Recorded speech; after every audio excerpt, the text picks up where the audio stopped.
I hope you're ready to hear our next speaker, Mikko Hypponen, Chief Research Officer of F-Secure, who has been included in Foreign Policy's Top 100 Global Thinkers list. Mikko, tell us your thoughts about the future. This is Mikko Hypponen. I am the Chief Research Officer for F-Secure, and I've spent my whole life researching security threats and trying to find criminals online. And I guess most importantly, I've tried understanding what thrives the people who do these attacks. Like, what makes online criminals tick? What are the motivations for the various kinds of attacks we see? Where are these attackers coming from? Which ones of them are criminals? Which one of them are governmental attackers? Which ones are doing spying? Which ones are just hackers for hire? And as I've been doing this for almost 30 years, it's been a pretty wild ride. And I think we are all fortunate to be living right now, because we are living through multiple different technological revolutions. We first saw the internet revolution come and go. Internet revolution is already in the past, because that was the revolution which took all computers online, and all computers are already online. Right now, we are living in the middle of connected devices becoming the next big revolution, because computers are already on the internet. Next, everything else will go to the internet. And that revolution is only in the beginning. And then I do believe we will see a third major technological revolution during our time, and that's going to be the revolution of machine learning and artificial intelligence. And that's probably going to be the most exciting and the scariest of these revolutions. Just like internet itself is the best and the worst innovation of our time. Internet brought us so much good, so much new business, so much new connectivity, so much entertainment. I love it. And at the same time, internet brought us completely new types of risks, completely new types of crime, and it made it possible for all the bad people around the world who couldn't reach us before the internet to reach us now. So in many ways, internet is as if somebody would have given free plane tickets to all the criminals of the world. But don't get me wrong. I think we are getting much more good out of the internet than bad. And like everything in technology, this is a trade-off. We are getting something and we are losing something. And I think the most important concept in technological trade-offs is that if technology becomes good enough, useful enough, we can't live without it. I'll give you an example. Electricity, the power grid. Today, modern societies stop without power. If there is an extended power cut, very quickly everything stops. We cannot function without electricity. But electricity isn't that old. I live in Helsinki, Finland. This city got its first electricity grid in 1870, so 150 years ago, which is not that long of a time. But in these 150 years, we've become completely reliant on power. All right. Today, if we have a problem with internet connectivity, if network connectivity gets a disruption because of a problem with a local telco or operator, it's pretty bad, but clearly our societies don't grind to halt. But what I'm saying is that internet connectivity is as important innovation as electricity. Eventually, a cut in internet connectivity is going to be exactly as bad as a power cut. Everything will stop. Our society will stop. Our factories will stop. In fact, I claim that eventually, if internet goes out, power goes out. Of course, today, if power goes out, internet goes out, it's going to be the other way around as well. Because this is such a useful innovation, we will become reliant on it. Any innovation which is this useful will make us become reliant on that technology. And that's a trade-off as well. So we are living in a world of technological revolutions and in a world of technological trade-offs. Well, we do live in unusual times right now. That's quite clear to everybody. And when the pandemic started in late February for most of us, or maybe early March, one of the first worries that I had was that we will start seeing more attacks targeting medical institutions and medical research centers and hospitals. Why? Because ransom gangs, which make all of their money with ransom Trojans, are targeting places which are certain to pay the ransoms. And of course, in the middle of a pandemic, it's quite obvious that hospitals have to continue operating, or if they don't, people die. And this is why I made a public message that I sent to ransomware gangs in March, basically challenging them to stay the hell away from hospitals in the middle of this pandemic. And when I sent this message, I wasn't really expecting to get a lot of response. Quite surprisingly, we got at least 5 crime gangs putting out public notices saying that they will stay away from hospitals during this outbreak.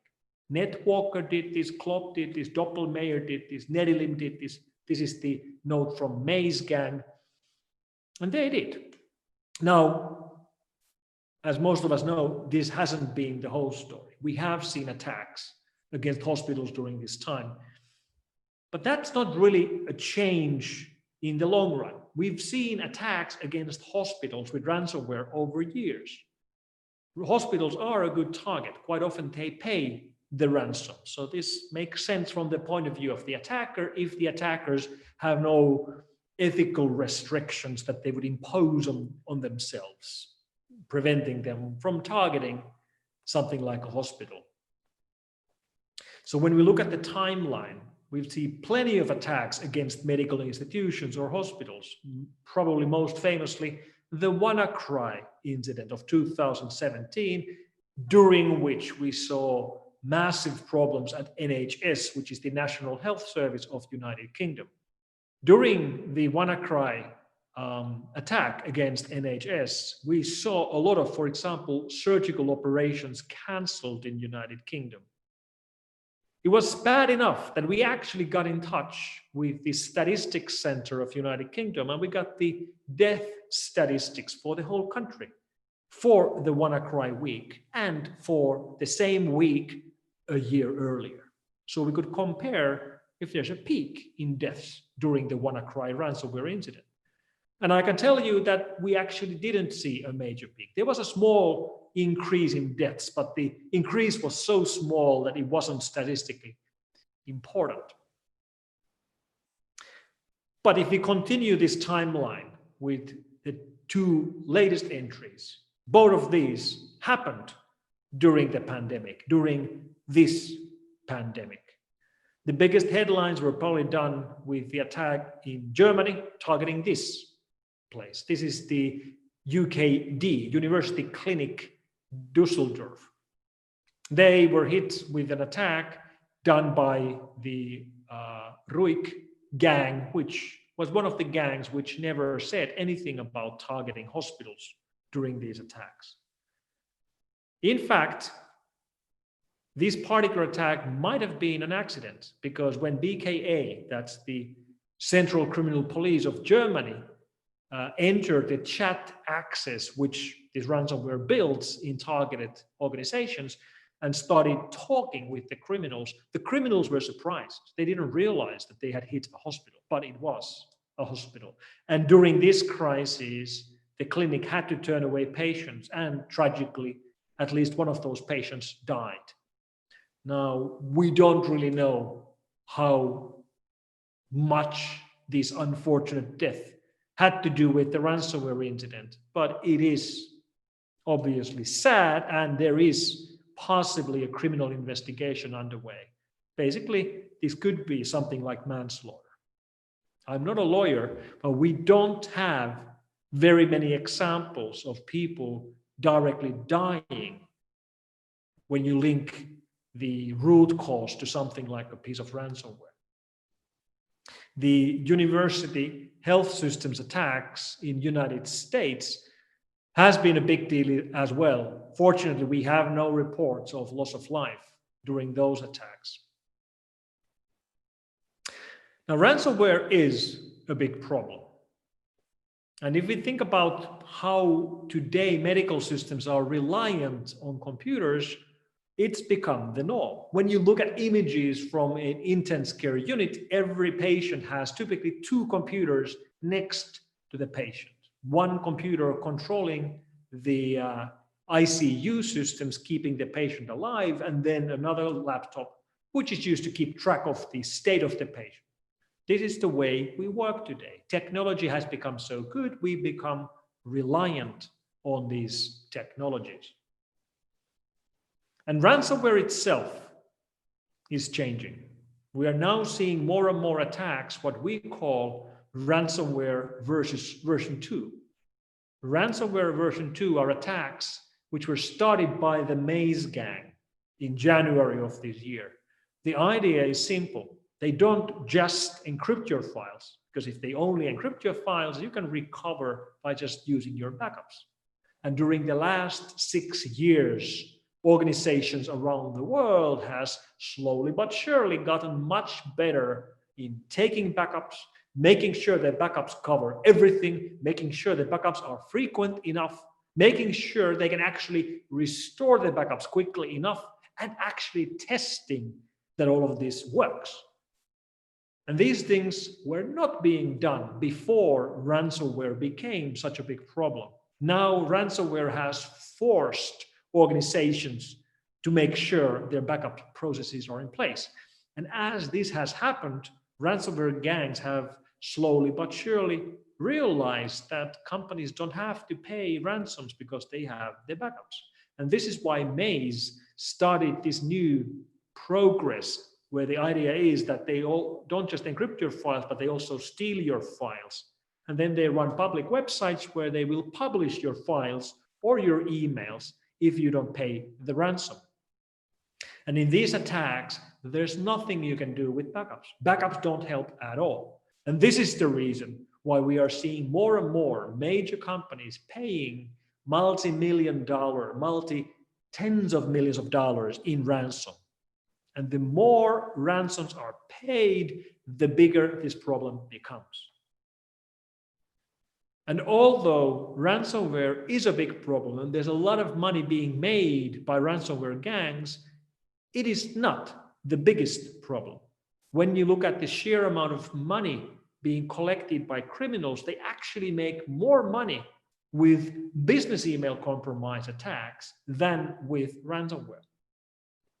Business email compromise, also known as CEO scams, continues to be the method that makes more money than any other online crime. It is easy to fool people into sending companies money into wrong places or to pay bills to the wrong account numbers.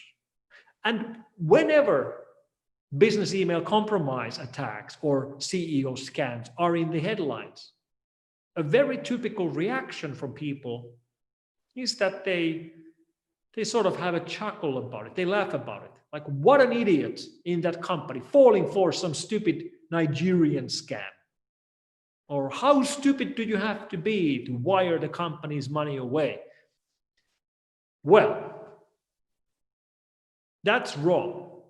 Not only wrong because it's cheap to laugh at victims of crimes, but also because it's not that simple. Business email compromise attacks have evolved way beyond old school Nigerian scams. Nowadays, the attackers spend extended time inside the target organization's email, reading email for weeks, learning how people communicate, who does what, how do the processes work, and then using real world transactions like deals that are actually happening, and then interject their messaging in there. And those are much, much harder to fight. And some of these attackers are using the pandemic as their cover story. One example of this is what we saw in Norway earlier this year, as Norfund, one of the funds run by the government of Norway, was targeted with a business email compromise attack. And there they were able to reroute the money transfers, stealing 100 million Norwegian kroner in this process. And as the real recipients of the money, who were expecting to get the money, never got the money, were sending emails and being confused about where did the money go? How come we're not receiving the money we were supposed to get? The criminals were replying back to them in the name of the official organization, using an excuse. And the excuse was, of course, coronavirus. We're very sorry that the payments to you have been delayed. We have some delays because of the pandemic, I'm sure you understand. And that's a very good cover story. And that's also a good example on how, in the end, all the problems that we see are one way or another human problems. We can take a look at every single data breach, every single hack, every single malware outbreak, and we can divide those attacks into two different groups. They were either technological shortcomings or they were human errors. Technological problems and shortcomings like vulnerabilities in the software we use. I mean, we always have software vulnerabilities because we always have bugs, and we always have bugs because programmers are human and humans make mistakes. But then we have the other part of the problem. People clicking on the wrong link, people opening the wrong attachment, people using the same password everywhere, people getting fooled by pretexting coming from business email compromise attackers. And while we can fix the technological problems by patching and updating, there is no patch for human brain. There is no patch for us humans. The only patch we have is education. And that's hard. Education is the hardest problem we have. And if it was biology which got us into this mess, I do believe that it is technology which will get us out from this mess.